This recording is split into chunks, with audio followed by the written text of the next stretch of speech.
down pat. Let's see. Here it is. Teach me to sleep. It's not. Oh, say it isn't so. Oh, what? It's over there? Let me see what I can do to help that out. Come on.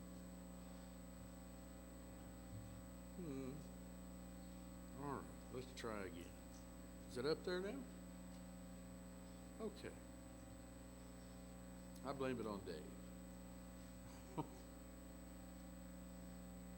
Well, seems like the last 2 months in my life have been filled with crises, bedlam, people misbehaving, people hurt that I needed to care for. My aunt, who I have been responsible for about 3 years, is now in a hospice house out in Avon, across from IU West. And so I'm seeing to that and some of the aftermath of that. And it has gotten difficult, at least in my life. Busy, lots on my mind, dealing sometimes with things I haven't had to deal with before. And so tonight I'd like to study with you in the 12th chapter of Acts. Most of our study will be there. And we're going to start by reading the first 7 verses. About that time, Herod the king stretched forth his hands to vex certain of the church. And he killed James, the brother of John, with the sword. Because he saw it pleased the Jews, he proceeded further to take Peter also. Then were the days of unleavened bread. It was the Passover. When he had apprehended him, he put him in prison and delivered him to 4 quaternions of soldiers, 16 men, to keep him, intending after Easter, the Passover, to bring him forth to the people.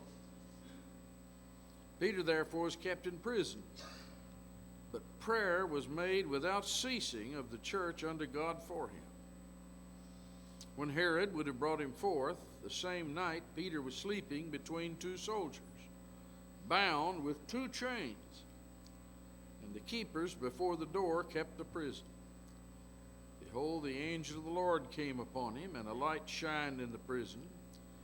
And he smote Peter on the side and raised him up, saying, Arise up quickly, and his chains fell off from his hands. You know, I suspect that I'm not the only one who has been experiencing a lot of stress. We live in a stress-filled society, it seems. So much so that some suggest that we are the largest group of neurotics ever to inhabit this planet. We have problems. But many choose to escape that stress through several ways: drugs and alcohol, isolation. We're going to cut ourselves off from the world. They're all driving us crazy. The phone's ringing too much. I'm going to throw it out the window. And our suicide rates have grown enormously. We face a host of problems: hypertension, migraines, strokes, heart attacks, and insomnia. In Acts 12, we find the Apostle Peter in a stressful situation. He was on the verge of being killed. They'd killed James, and it was just the fact that Easter was coming, that the Passover was there, that they hadn't already killed him. I doubt if any of us have ever faced stress like that. But when we find Peter in this situation, he's asleep. He's asleep. Would you have been asleep? Or would you have been, so far as those chains would let you, pacing around that room? He's asleep. And so we ask the simple question, how did he do it? Lord, teach us to sleep. How did he do it? Let's think about what happened there in Acts 12. Herod had executed James. Peter's arrested and imprisoned by Herod. Herod is happy. The Jews were so happy that he had killed James. So he's arrested and planned to kill Peter. But because of the Passover, he had to wait. He had to delay that execution till after the Passover. So he's not going to leave anything to chance. He has 16 soldiers guarding Peter. Probably 3 shifts, 4 men at a time. No, it'd been more than 4, wouldn't it? How do I divide that? No, it would have been 4 shifts. They were on a 4-shift system. 2 of them were chained to him. 2 of them were chained to him, and then there was somebody guarding the door. He was about as well kept as you could be. He'd probably heard about that thing with Jesus, where Jesus had been buried, and a watch had been posted, and they claimed he had risen from the dead, and the tomb was empty. So he was going to make sure Peter stayed put. The high priest undoubtedly was familiar with the fact that Peter had miraculously, at least his perspective, mysteriously been delivered from jail. And so in chapter 5 and verse 17, then the high priest rose up, and all they that were with him, which is the sect of the Sadducees, and were filled with indignation, laid their hands on the apostles, put them in the common prison. But the angel of the Lord by night opened the prison doors and brought them forth and said, Go stand and speak in the temple to the people all the words of life. When they heard that, they entered into the temple early in the morning and taught. Can you imagine that? You and I would have run out of town. Let's get away from them as fast as we can. But the high priest came, and they that were with him, and called the council together, and all the senate of the children of Israel, and sent to the prison to have them brought. When the officers came and found them not in the prison, they returned and told, saying, The prison truly found we shut with all safety, and the keepers standing without before the doors. But when we had opened, we found no man within. When the high priest and the captain of the temple, the chief priests, heard these things, they doubted of them whereunto this would grow. They had seen Peter be in prison before. And so they probably let the news get around to Herod. You may put him in prison, but you make sure he stays there. Jesus got out of the tomb. Peter got out of prison once already. Put some soldiers on him. Chain him down. Well, didn't work.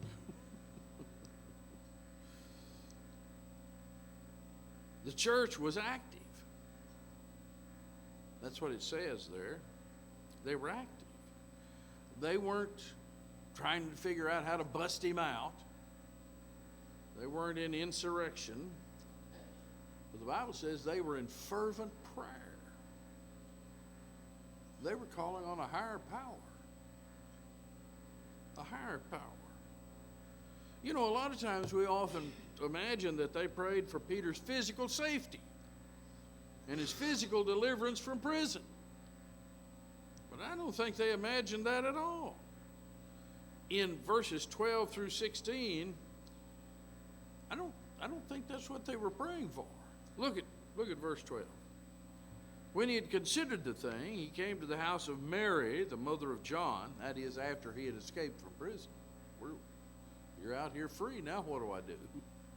He said, well, he came to the house of Mary, the mother of John, whose surname was Mark, where many were gathered together praying. They were still praying. And as Peter knocked at the door of the gate, a damsel came to hearken, named Rhoda.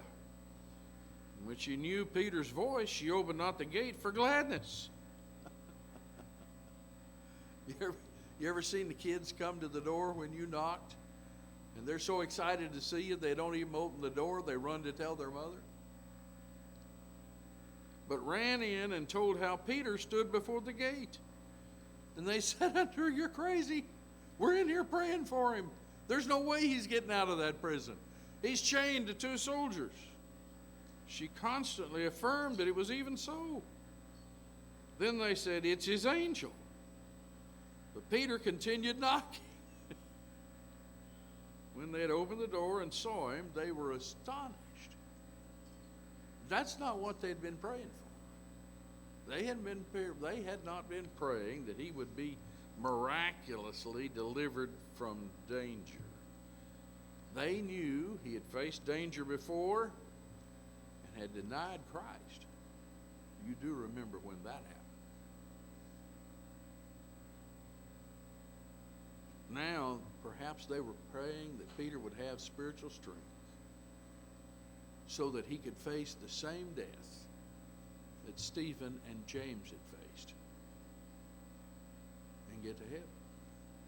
They didn't have any idea he was going to get out of this one. Remember, Herod had already killed James, and the Jews had already killed Stephen.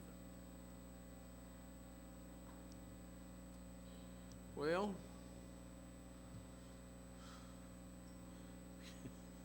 can you imagine Peter was asleep when death was just a few hours away? Nobody else was asleep. The church sure wasn't asleep. They were busy praying. Peter knew why he was in prison. He was awaiting death. He didn't expect the angel. He knew of James' death. He knew how happy Herod and the Jews were about it. And yet he was asleep. How'd he do that? You know, some of you have known there's been times where you were about to have a surgery. Did you sleep well the night before? Some of you husbands, your wife's about to have a baby, you know, and she's big as looks like she's carrying a world record watermelon. Did you sleep well knowing that? Hey, I got to get out of here when she calls. And you kind of stay on edge. He was asleep. Peter also knew some other things. He knew in John 21, in verse 18 through 19, that his life wasn't going to end well. "Verily, verily, I say unto thee," Jesus said, "when thou wast young, thou girdest thyself and walkest whither thou wouldest. When thou shalt be old, thou shalt stretch forth thy hands, and another shall gird thee, and carry thee whither thou wouldst not. This spake he, signifying by what death he should glorify God. And when he had spoken this, he saith unto him, Follow me. He said, You are going to die in serving me." So Peter's in jail, chained up. I imagine he thought, hey, it happened to James, now it's coming my turn. The Lord told me it was going to happen. And he was still asleep. Hey, it looked like it. And this wasn't just a little sleep. You know, when I'm sort of slumbering and nervous, I got my eyes closed, and somebody comes in the room. What do you want? You jump up because you're not really asleep, not deep sleep. But he was in deep sleep. The angel had to slap him on his side to wake him up. So get up, get out of here, arise, we're leaving. Remember verse 7 back there that we looked at?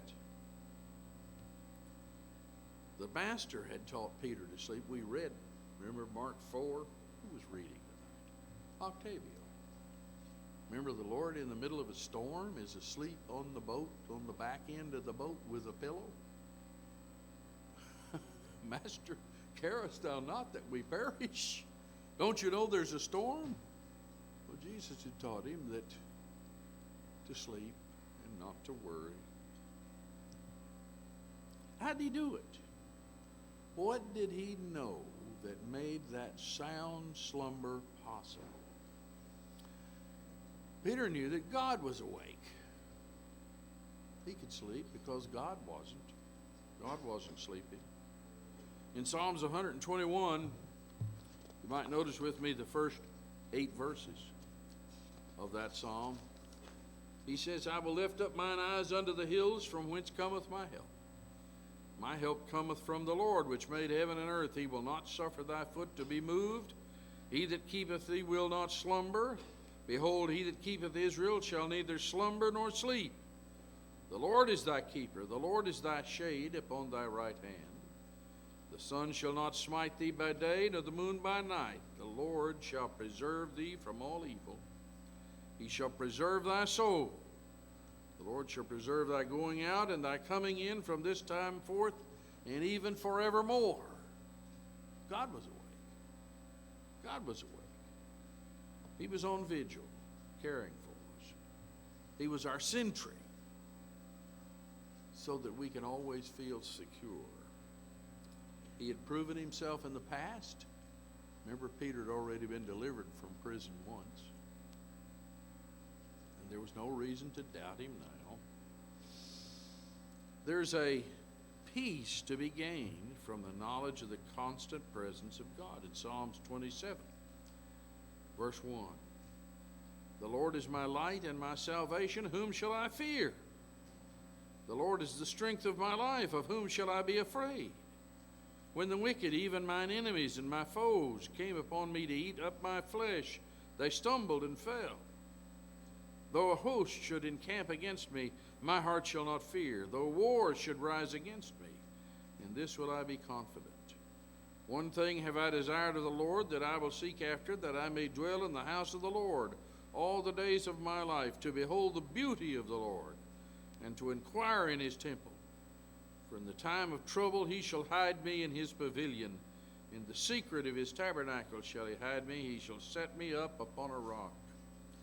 And in chapter 2, at verse 4, he that sitteth in the heavens shall laugh. He shall have them in derision against their plotting and planning. Peter could repeat the words of David in Psalms 3. This is when he fled from Absalom. Lord, how are they increased that trouble me? Many are they that rise up against me. Many there be which say of my soul, there is no help for him in God. But thou, O Lord, art a shield for me, my glory, and the lifter up of mine head. I cried unto the Lord with my voice, and he heard me out of his holy hill. I laid me down and slept. I awaked, for the Lord sustained me. I will not be afraid of 10,000s of people that have set themselves against me round about.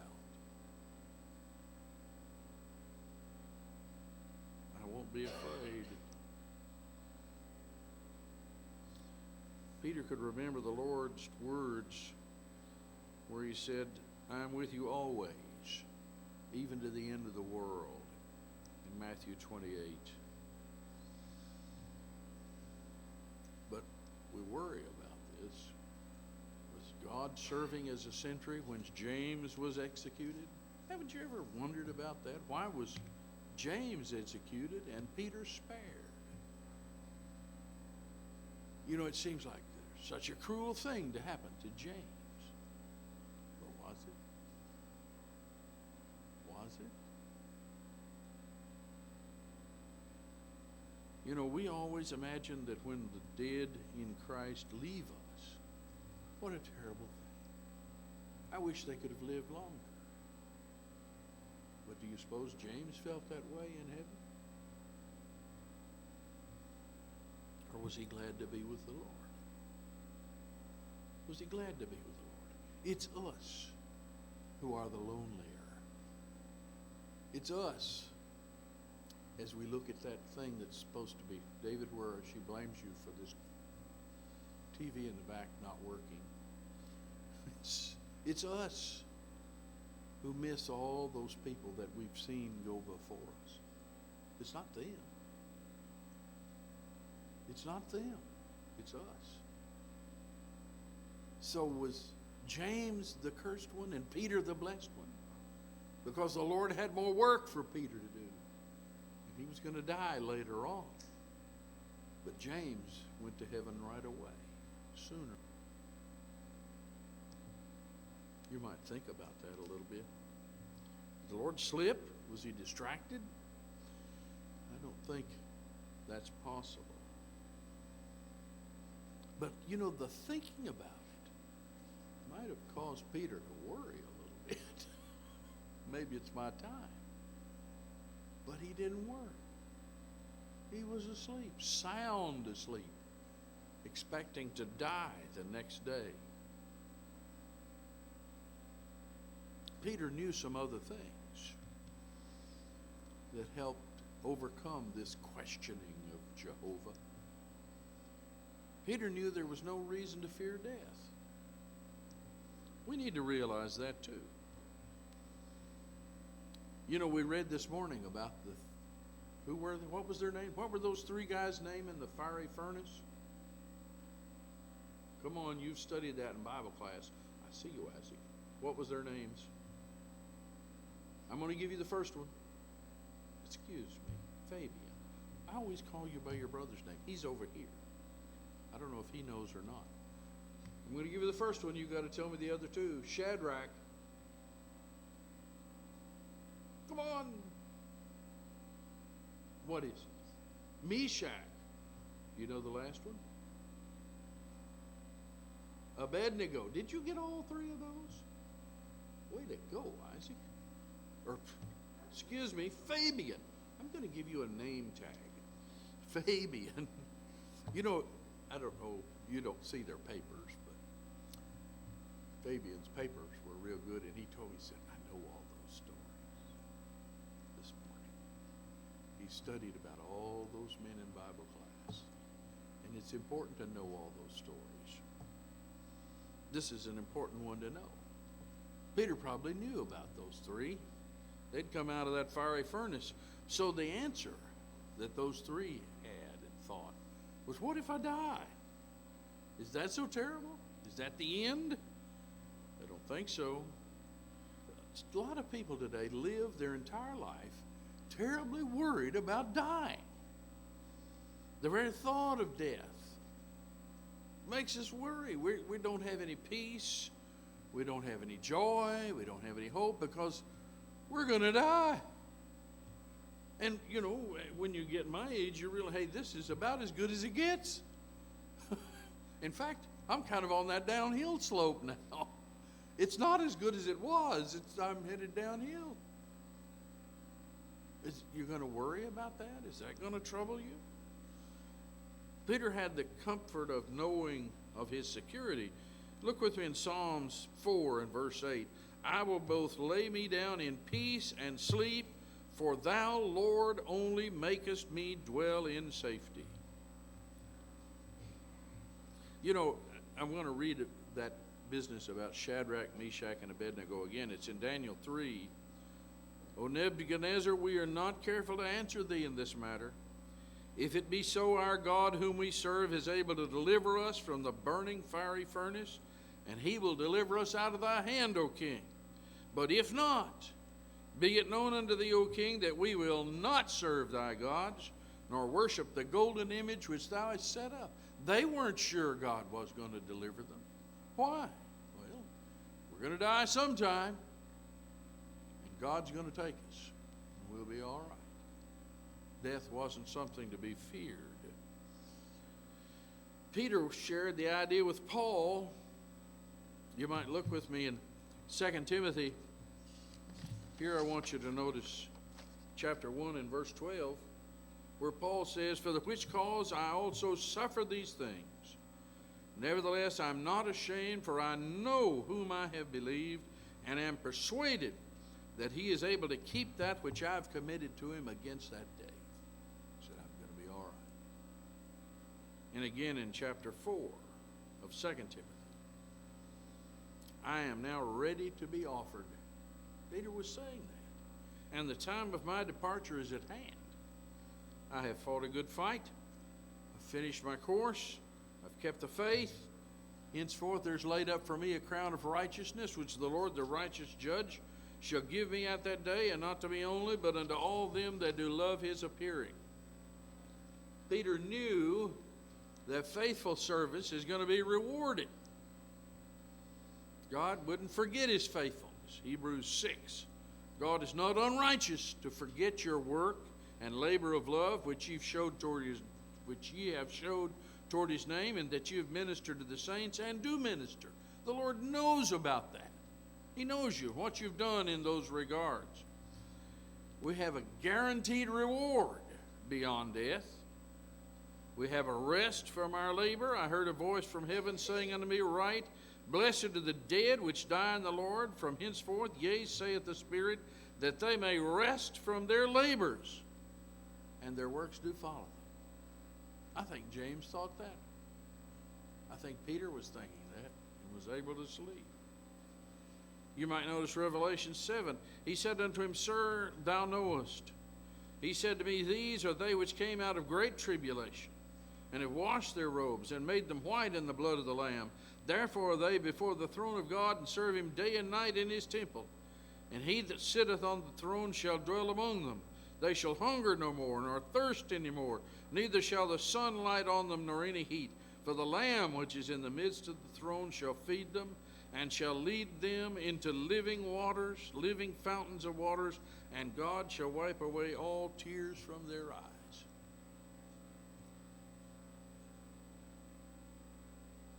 Faithful service was going to be rewarded. It says in Galatians 6, In due season we shall reap, if we faint not. In Ecclesiastes, the sleep of a laboring man is sweet, whether he eats little or much, but the abundance of the rich will not permit him to sleep. He's too worried he might lose a little. Finally, how well do you sleep? How well do you sleep? I know Bill and my nephew went to Belize years ago. I don't even know, somebody was asking me how long ago something was, and it's been years ago.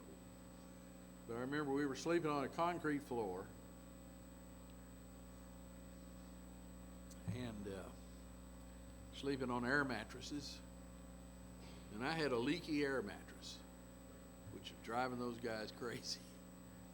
But this was before I had my CPAP machine, so I snored like a steam engine. And so the guys all said, "Wait a minute, you don't get to go to sleep for 30 minutes after we go to sleep," because I could hit that air mattress and I'd be asleep in 10 seconds and snoring, and the rest of them couldn't go to sleep. And then beyond that, my air mattress was leaky, so I'd wake up in about 2 hours and get out that pump and oof, oof, oof, wake them all up. So I think Bill insisted they go down and get some air mattress repair, and they fixed that. And they told me I couldn't go to sleep until after they all were asleep to fix that. How well do you sleep? How well do you sleep? Are there things that are robbing you of your peace and your sleep? Maybe you need to check your faith. The God of hope shall fill you with all joy and peace in believing, that ye may abound in hope through the power of the Holy Ghost. Maybe you need to check your obedience. In Romans 2, but glory, honor, and peace to every man that worketh good, to the Jew first, and also to the Gentiles. Have you checked those things? Are you willing to cast all your care upon him, for he careth for you? Are you too busy thinking you're going to fix everything? Jesus promised us peace in the midst of turmoil. Peace I leave you, my peace I give unto you, not as the world giveth, give I unto you. Let not your heart be troubled, neither let it be afraid. And in John 16, these things have I spoken unto you, that in me you might have peace.